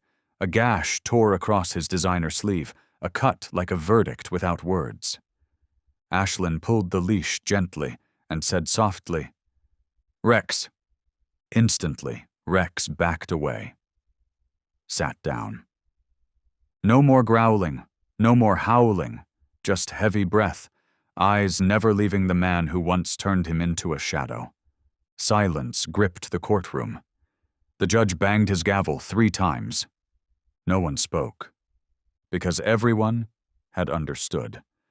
No words needed, no interpreter, no affidavit. That gaze, that lunge, that torn cloth, they weren't the reflex of a wild animal. They were testimony from a warrior who remembered betrayal. Marcus never spoke again for the rest of the hearing. No one repeated, "He's just a dog." And Rex, returning to Ashlyn's side, laid his head on her foot, as if to say, "I've said my part, my way." The verdict was delivered on a late autumn morning, leaves strewn gold across the courthouse steps. Judge Granger, renowned for never raising his voice unnecessarily, struck the gavel, eyes not on the defendant, but on the files before him. "Marcus Vance, you are found guilty of organized animal abuse, falsification of military records, violation of military ethics, and long-term psychological harm to a military-owned K-9 unit." A beat. "This court sentences you to 15 years in federal prison, no parole. All K-9 programs under your authority are hereby suspended. All K-9 trained under TRC Vanguard shall be transferred to independent rehabilitation centers." Vance didn't protest. He only lowered his head. Not in remorse, but because he knew his time was over. In the days following the verdict, investigations were launched across multiple canine training centers that had once retrained discharged military dogs. Footage that had been hidden surfaced. Reports missing official stamps were uncovered.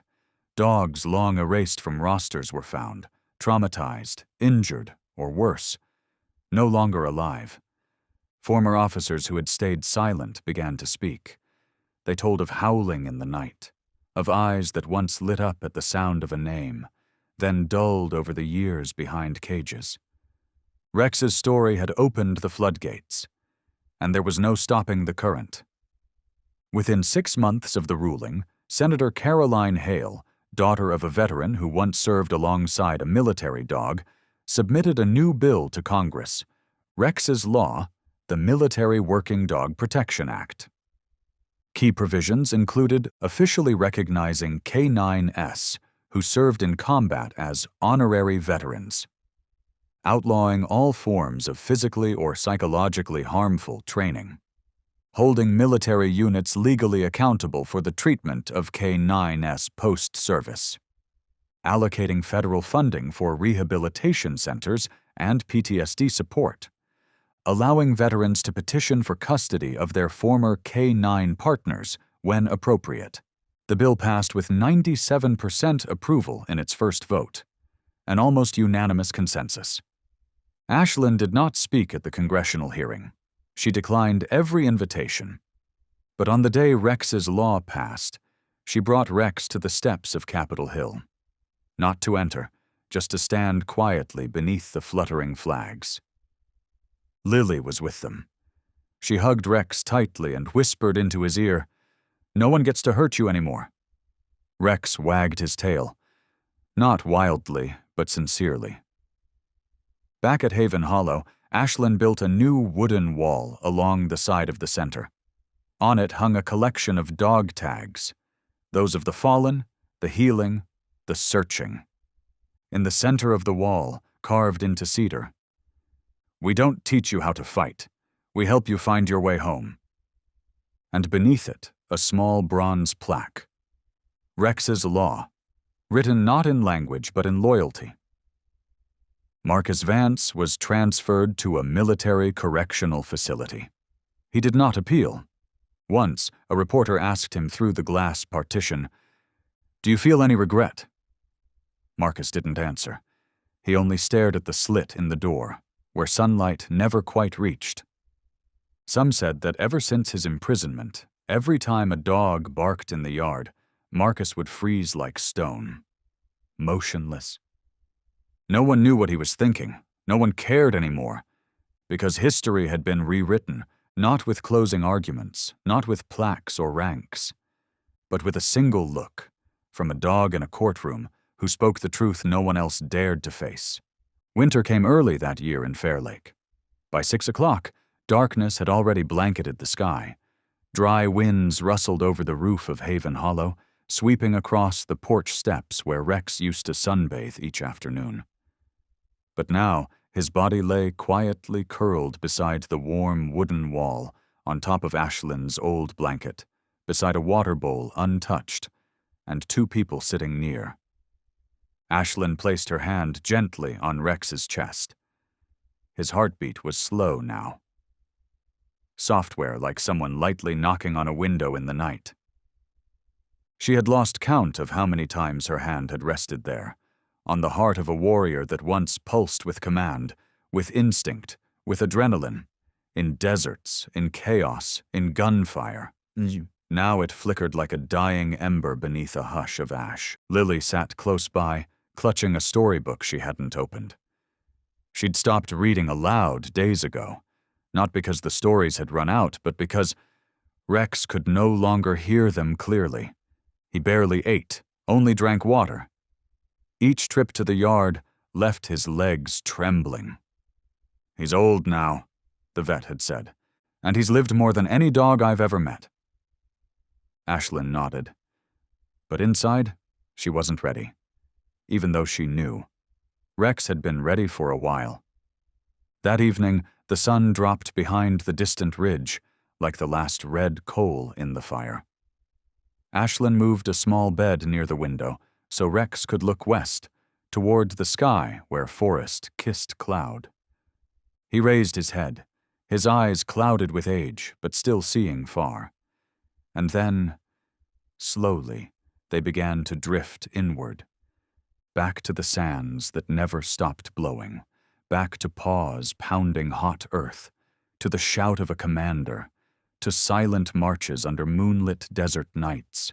He remembered how his chest swelled every time he caught a scent of danger, the push of his body when he threw Ashlyn clear from an explosion, the hurried hugs from soldiers opening mail from home, always breaking off a piece of cookie for him. He remembered the laughter, the weeping, and the ones who never came back. Connor, who stroked his head one last time before falling on the hill. Mila, the medic who tied red ribbons to his ear each time he found a living soul. And Jack, who once said, "If I die, you've got to make it home for me, okay?" Rex never understood the word die. He only knew they used to say his name. And then, never again. The wind curled through the cracked open window. Ashlyn pulled the blanket over him and whispered, "The wind only goes where the day ends, but you've already survived the storm, remember?" Rex exhaled, slowly, completely, not with panic, not with fear, just laying there, between the one who once led him through war and the one who had rekindled his will to live. Not everyone gets to die among those they trust, but Rex was exactly where he needed to be, and in those clouded eyes there shimmered a twilight sky, one where the souls of soldiers never really vanished. They had just gone ahead. And now he was preparing to follow. Night settled over Haven Hollow like a soft blanket draped across rooftops and birch trees trembling in the early winter wind. Inside the small living room, only the glow of a desk lamp beside the bed remained. The ticking clock on the wall echoed gently, like time itself counting down its final minutes. Ashlyn sat by Rex's side, her hand resting lightly on his neck, where once a heavy shock collar had sat. Now just soft, graying fur trembled beneath her fingers. Lily sat at the foot of the bed, hugging her worn-out stuffed bear, silent. The room was so still, every breath Rex took could be heard. Not heavy, not rushed, but slow, like the final note of a song. Ashlyn leaned down, bringing her lips close to his ear. Her voice was low, soft, like a summer breeze. "You saved all of us, Rex. You saved me from a battlefield no one could see. You saved Lily from a fear she couldn't name. And you saved others like you from being forgotten." She paused, her vision blurred. "Now, it's okay to rest. Will you?" Rex lay motionless for a moment, as if he'd heard, as if he understood. And then, very slowly, very gently, his eyes opened one last time. He didn't look at Ashlyn. He didn't look at Lily. He looked across the room, where Duke, the little brown rescue pup saved from an illegal trade, lay on the rug, head on his paws, wide eyes fixed on him. Duke had never served, had never known war or orders, but he had known hunger, had known fear, had known the cold silence of a wooden crate. He knew pain, and somehow, he knew. That gaze came from someone who had seen everything, and still remained standing. Rex didn't lift his head. Just one glance, deep, slow, as if to pass something on without needing words. Then, he wagged his tail. Just once, light as a blade of grass in the wind, but clear, a farewell, a legacy, a final look for the one who would carry forward. Duke didn't understand it all, But he rose, stepped closer, and rested his muzzle at the edge of the mattress, where Rex lay. Ashlyn didn't stop him. She let Duke stay, so Rex wouldn't go alone. His breaths grew shallow. No whimper, no tremble, no pain. Just tired. But when someone has lived long enough to fight, to forgive, and to love once more, tired is not the end. It's a return. The night wind slipped through the window. Ashlyn tilted her forehead against Rex's. Her voice was nearly a breath. "You've completed your mission, my soldier. You can go now. I'm here." And then, his heart stopped. No crying, no howling, only a single tear slipped from Ashlyn's eye onto Rex's cheek, and the lamp beside them glowed gently, casting soft light on the sacred moment between life and loss, between memory and presence. The room fell silent. But in that silence, there was peace unlike any before. The morning after Rex passed, Fair Lake's sky was unusually clear. Not a single cloud, not a whisper of wind. All of Haven Hollow was still, as if nature itself had bowed its head for a farewell without fanfare. Ashlyn rose early. She prepared everything in silence. No calls, no announcements. Only Lily knew. And Duke, still curled in the corner of the room, staring at the empty bed, where the last warmth had just departed. At the far end of the yard stood a birch tree, where Rex used to nap in the afternoons, beneath rustling leaves and golden light that slipped through the branches like gentle fingers tracing his back. Ashlyn had chosen that spot long ago, not for beauty, but for peace. She dug the grave by hand. No shovel. Each scoop, each press of earth, like a soldier digging a trench on the battlefield, not to hide, but to protect life. Lily placed sprigs of lavender along the edge. No wreaths, no framed photo, only a small wooden plaque, carved by hand, with plain, honest words. A soldier without a name, but a heart eternal. When laying Rex to rest, Ashlyn didn't cry. She simply brushed her hand over his ears, the ears that had once perked to warn of landmines, had once flattened in fear, and once reached skyward in hope. She placed a small gray bandana around his neck, the very one he wore on his first mission. Then beside him, a single stem of foxtail grass. "So you'll remember," she whispered. "Even in rest, you're still part of this sky." Lily stepped forward, placing her old teddy bear beside him. "If you get cold, you can hug this, okay?" Duke sat nearby. He didn't bark. He didn't dig. He just watched and wagged his tail, slowly, the way Rex once did. When the earth covered him, the sun had risen high over the treetops. The light struck the birch, making the wooden plaque shimmer, like a reminder without sound. Here lies a soul who was born a dog, but lived and died like a soldier. That night, Haven Hollow left the porch lights off. Ashlyn and Lily sat together in the quiet of the living room. Duke lay at their feet, then suddenly, he stood. Walked to the door, not startled, not barking, just lifting his head toward the sky, where a new star had just risen in the north. Ashlyn joined him, looking up. A breeze passed through. Not cold, not sharp, but gentle, like a final breath brushing her hand once more. She didn't speak. She just laid her hand on Duke's head and whispered, "He's gone. But you're here now. And I still believe he'll always be watching." Rex didn't need a monument. He didn't need a medal, because he lived forever in the hearts of those he once saved. The United States Capitol glowed in the early spring sunlight. The national flag fluttered against a cloudless sky, casting its shadow down the white marble steps where generations had marched in pursuit of freedom and dignity. Today, the footsteps of a soldier and a four-legged warrior would enter history in a way unlike any other, through a law named after one who was once forgotten.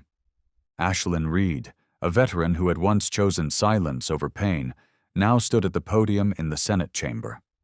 She wore no uniform, no medals, only a charcoal gray shirt and a thin chain bearing a weathered tag, REX-4791.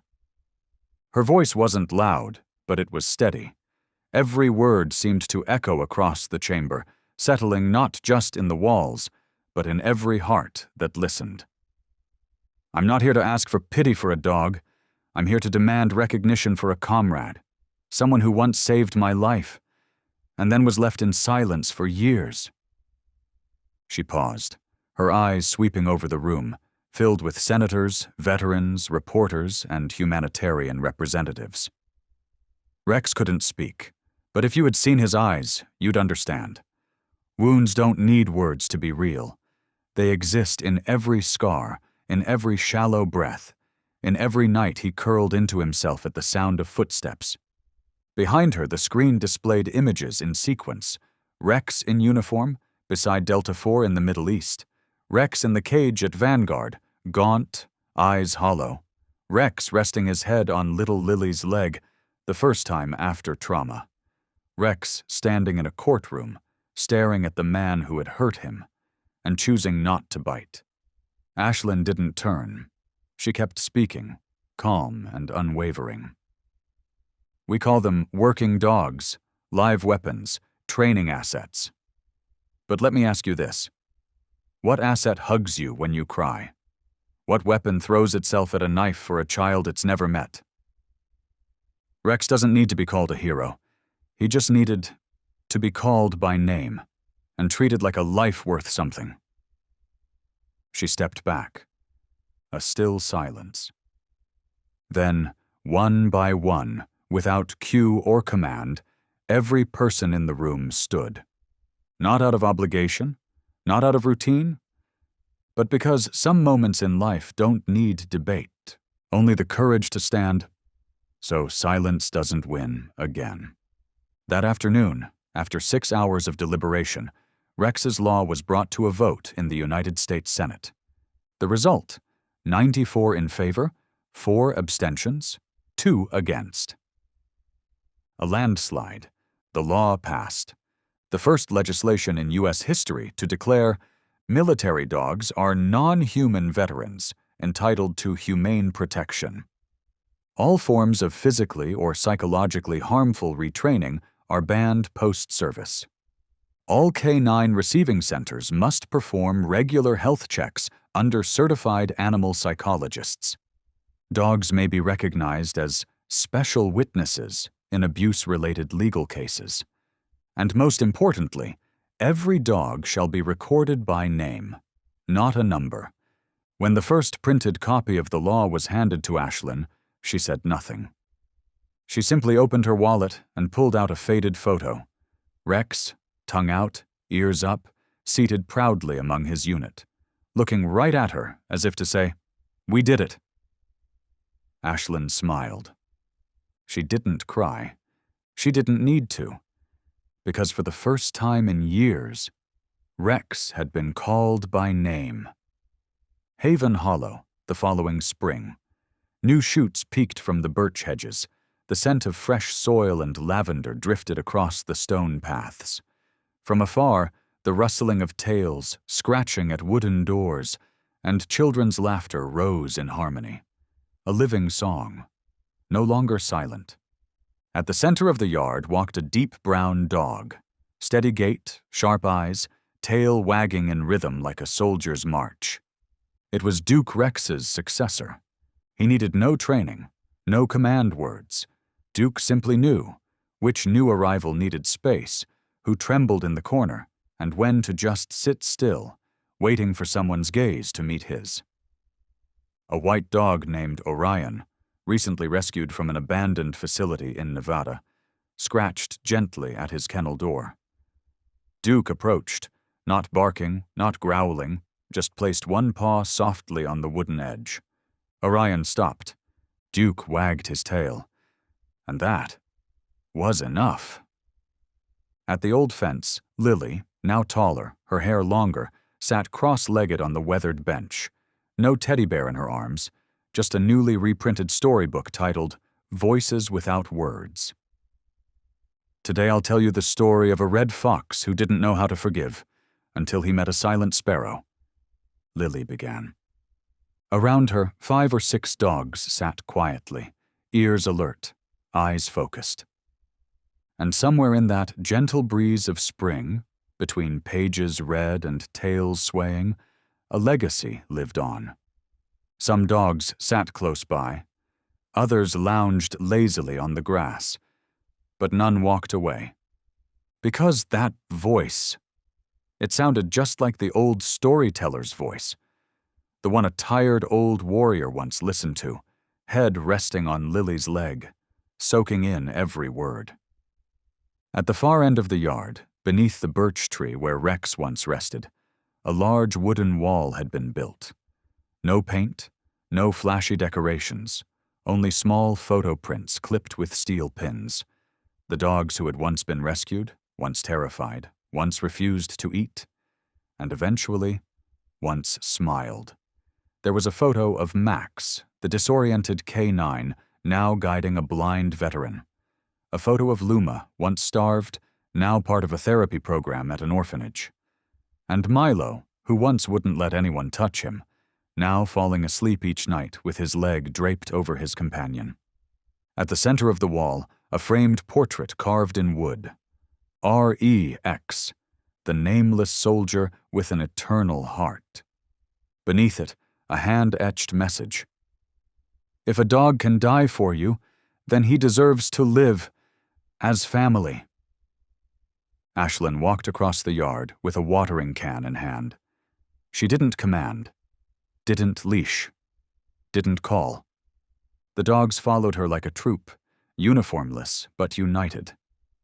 Because here, every soul knew they were welcomed not for what they could do, but for simply existing. Duke came bounding up, dropped a long stick at Ashlyn's feet, then ran back to Orion, urging him into a game of tug-of-war. Ashlyn chuckled, shaking her head. Not as serious as Rex, but he makes you believe life always finds a way to go on? Each afternoon, sunlight spilled gently across the central courtyard, brushing over the wooden gate carved with the words, Haven Hollow, a place where even the voiceless are heard. On the bulletin board behind it, a new sheet was posted, pinned up by Lily. Neatly handwritten, tomorrow night, a bedtime story about a kind-hearted wolf. Everyone is welcome, as long as you know how to listen. Below that was a single paw print in black ink. Not Rex's, but everyone knew. If he were still here, he'd be the first to sit and listen. Late at night, the moon hung in the Fair Lake sky like a silver coin someone had dropped into the dark. The birch leaves rustled softly, and the wind chime on Haven Hollow's porch whispered like someone breathing a secret. In the small room beside the center's library, Lily sat at a wooden desk. Before her lay a pristine white sheet and a purple ink pen. The lamp's golden glow brushed her face, no longer marked by fear, as it once was. In the top left corner, Lily wrote her opening line. Dear Uncle Rex in the sky. She paused, then began to write. No edits, no erasing, just words, flowing straight from the days she had never quite spoken aloud. Dear Uncle Rex in the sky. I don't know if there's a post office up there. If there isn't, I hope someone sends this letter to you on the wind. Because there are a few things I want to tell you. I still sit in the same spot, by the fence, where you didn't look at me the first day we met. Now there are more dog friends. And Duke, he's really good. He's not aggressive, but he's serious enough that the new ones don't fight over food. I still tell stories. I've memorized more than 20 fairy tales. But every time I finish one, I look toward the birch tree where you rest. Not because I'm sad, but to make sure you're still listening. I remember being scared of you at first. You were so big. Your eyes looked so sad. but after you rested your head on my leg, I knew you wouldn't hurt anyone. You were just hurting inside. So was I. I lost my mom when I was little. I was scared of strangers. I hated talking in front of people. But since I started reading to you, I feel less afraid. I never told anyone this, but you were the first one who made me believe I could do something that mattered. Today, Ms. Ashland showed me the video of you in court. You didn't bark. You didn't lash out. You just stared. And that look changed a whole country. I think that's what bravery is. I used to think bravery was shouting, or fighting, or getting justice with force. But now I understand, sometimes bravery is being still. Sometimes bravery is waiting to be understood, is forgiving, even when no one says sorry. Lily knew Rex was tired now, so she didn't ask him to come back. She only hoped he knew, since the day he left, she had changed. She had stood in front of the class and spoken. She had dared to hug trembling dogs. She had told stories without being reminded. And now she had written this letter without anyone correcting her spelling. See that, Rex? I've grown just a little braver. Her grandmother once said, "When someone truly loves you, they don't really leave. They just move to a place where they can see you more clearly and smile when you grow." Lily hoped Rex was smiling that way now, because the next time she sat beside a frightened dog, she would remember to place her hand gently on their head, just like Rex had once done for her. Lily set down her pen and took a deep breath. Outside, the wind still stirred. She folded the letter, slipped it into an envelope, and ran to the porch, where Duke lay curled up, his eyes half closed in the glow of moonlight. "Can you help me deliver this to Uncle Rex?" Lily whispered, tying the envelope to Duke's collar with a blue ribbon. Duke didn't understand the words, but he stood, wagged his tail once, then took off into the yard, darting past the birch trees, where the moonlight spilled like a quiet promise. Lily stood watching, her hand pressed to her heart. "Goodbye, Uncle Rex. I haven't forgotten. And I hope you haven't forgotten me." The small plaque on the memorial wall shimmered beneath the silver light. A dog who could not speak, but taught a little girl to love, to trust, and to be brave. The story had come to a close, but that gaze, Rex's gaze, would live on. In human hearts, in the light of night lamps, and in every step taken down the path he once opened, Rex's story was not just about a forgotten German shepherd. It was a silent epic of loyalty, forgiveness, and the power of love that speaks without words.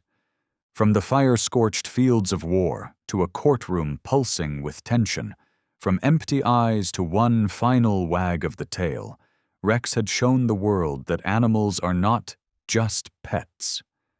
They are companions. They are witnesses to the best and worst of humanity, and sometimes they live more truthfully than people ever could. This story reminds us that loving animals is not a luxury reserved for the good. It is a responsibility of anyone still capable of compassion. Especially the German shepherd, intelligent, loyal, and brave. Each one a living soul who knows how to love, how to remember, and how to give. And if a dog like Rex could change the law, move a nation, and heal a girl who once feared the world, then any one of us, human or dog, can begin with something small. Believing in kindness. Because in a world full of wounds, the one thing still powerful enough to save us is unconditional love.